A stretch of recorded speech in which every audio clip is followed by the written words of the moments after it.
Yo, what's good with y'all, man? Welcome back to another video. In this video, I'm gonna go over how to make unique experimental R&B samples. Before we get into this video, go check out my Instagram at prodbyeville. This breakdown got a bunch of sauce, so definitely stay and watch to the end of the video. It'll mean the world to me if you guys like, subscribe, do all that kind of stuff. We got a lot of big things coming on this channel, especially next week's video is gonna be an absolute banger. And yeah, let's hop right into the video. So the sample is made at 86 BPM. First thing I started with was these piano chords, and the contact bank I'm using is the SSG vintage upright piano, and this is what the chord progression sounds like.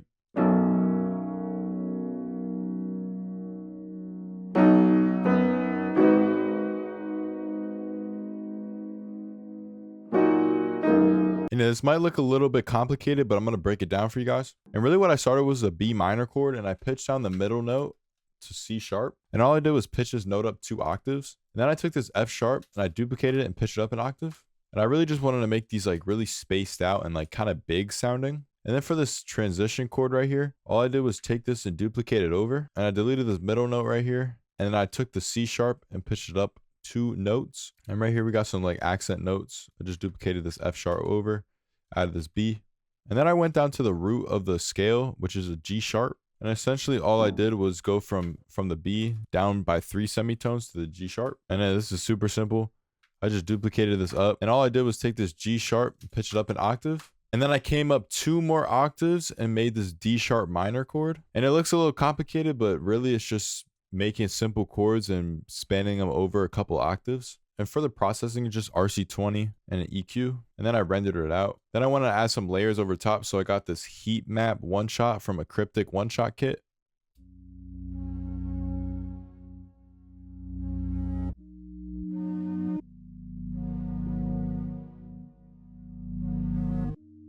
Then I added these 2 one shots from Ain Sounds, and it's just playing the exact same chords as that other one shot. And it sounds like this.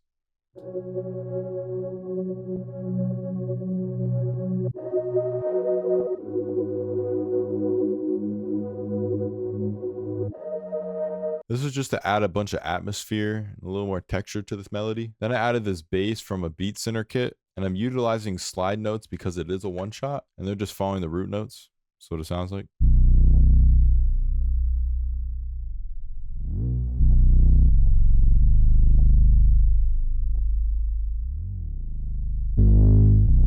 Then I took a one shot from another Beat Center kit and played the same exact chords, but then I added an EQ and an autochroma.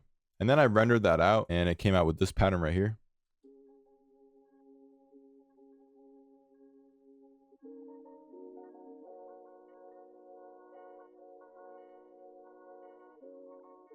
Adds lots of nice textures. Then just to fill out this section, added some perk loops and textures. Actually, a lot of textures on this one. And all these textures are coming from Liwi's YSE texture kit. And all of it together is sounding like this.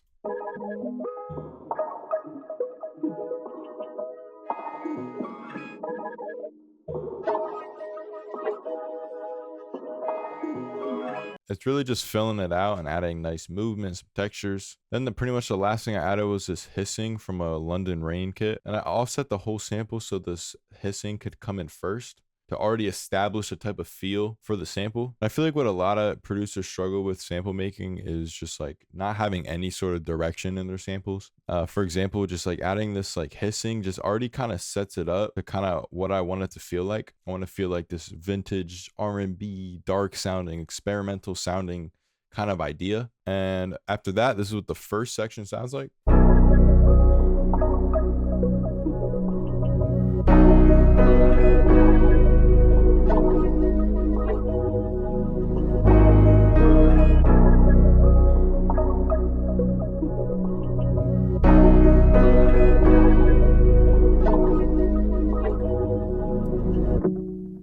To transition into the second section, I added in this reverse reverb, and it's just sounding like this. Pretty much how I did that was put a reverb on the master, and then I recorded literally half a second of the sample into the reverb and recorded it into Edison. Then I dragged it into the playlist and reversed it and chopped it a little bit. So it's sounding very big now, especially with the reverse reverb coming in, and then it really just thins out with this one shot just playing. I'm gonna play it again for you guys. Generally, when you go from a really big anthemic big sounding sample or section of your sample, and then transitioning into like a very more chill, mellow, or kind of like silence almost, really adds some context to the sample and transitions very nicely. As I mentioned before, I added this one shot from a cryptic kit, and it's just playing the chords and sounding like this. I kept in the same heat map one shot and these other one shots. And then I added this bass from Contact. It's the Rickenbacker bass, and it sounded like this.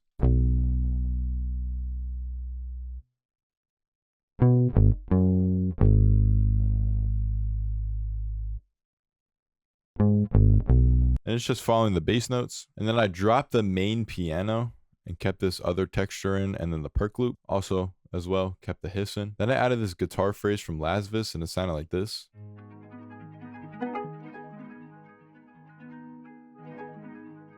And what I did was drop out all the textures that I added in the first section to just have this kind of guitar run.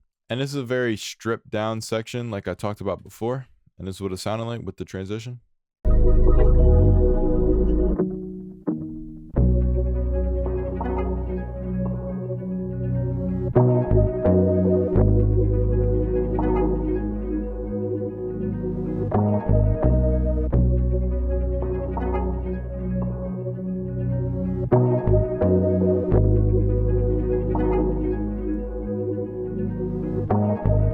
And then the third section, I'm just going back to the main idea of the sample, which is the first section, except I just dropped out the piano, and it just sounds a lot more atmospheric, is what it sounds like.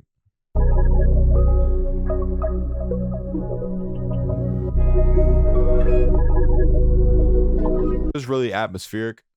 And then finally for the end, I just dropped the piano back in and added the bass back in. It's pretty much how the sample is ending. And I got a ton of questions about how I like kind of mix and master my samples. So pretty much what I do is turn everything at least a little bit mono, and then I just play with the panning. As you can see, pretty much everything has some sort of panning to it. And I like to just listen and kind of hear what kind of pockets I want these sounds to fit in. For example, the piano's panned a little bit to the left, and all those other textural elements are kind of panned to the right because the piano's taking up a ton of frequencies. But overall, I like to keep it balanced so it doesn't sound like super panned. But that's why panning in mono kind of helps with that a little bit. And even though it's panned mono, it still sounds very wide and big. It's because of all the panning I do. And then in terms of the master, on every master, I have this EQ boosting up the highs a little bit. And I play with this a little bit. Sometimes I take it off, sometimes I lower it because it adds nice crisp into it. And if a producer grabs the sample and puts drums on it, they can also take some of these highs out. Then I always have a soft clipper as well, so I'm not clipping. And then for this sample, I pitched it up by 3 semitones because I thought it just sounded better, a little more high energy. And then I added this soothe on the factory default preset, and I turned this knob all the way up just to take out some harsh frequencies. This is a great plugin for cleaning up mixes without really even having to do anything. And yeah, after all that, this is what the final sample sounds like.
And yeah, that's pretty much it for the video. Hope you guys took some away with this one. This is honestly one of my favorite samples I made in a while. And it's a little bit older sample actually. And yeah, go check out my Instagram at prodbyeville. Like, subscribe, follow me, do all that stuff. We got a lot of crazy stuff coming into the channel. Like I mentioned earlier, banger video coming out next weekend, or it might be coming out the following weekend. We'll see what's going on with that. And yeah, definitely subscribe, stay up to date with that. And yeah, I hope you guys have a great rest of your day, and I'll see y'all in the next one.